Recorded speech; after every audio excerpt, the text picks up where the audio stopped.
folk song humorously portrays everyday Filipino life. From playful bargaining in the market to witty complaints about love and money. Sitsit is a playful word, an onomatopoeic phrase that mimics the sound of insects.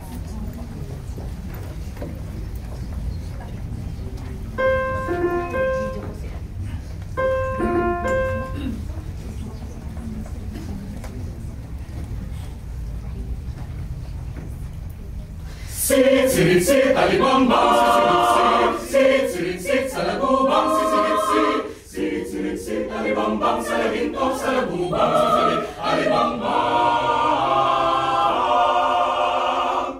Sit, sit, sit, alibambang, sa laginto, sa lagubang, ang mga sa lansangan, kumiri maratandang. Sit, sit, sit, alibambang, sa laginto, sa lagubang,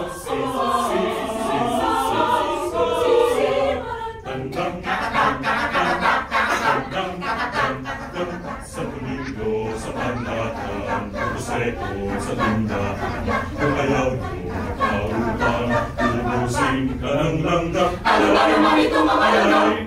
Ano ba naman ito, aray ko?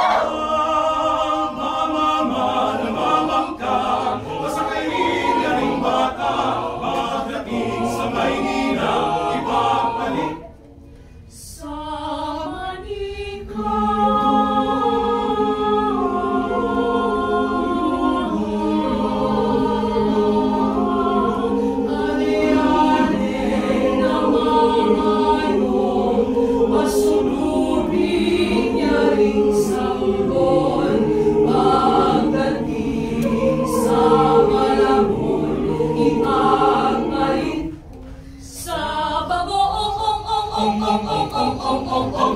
Sit, sit, sit, alibambang, sit, sit, sit, sa lagubang, sit, sit, sit, sit, sit, alibambang, sa laginto, sa lagubang.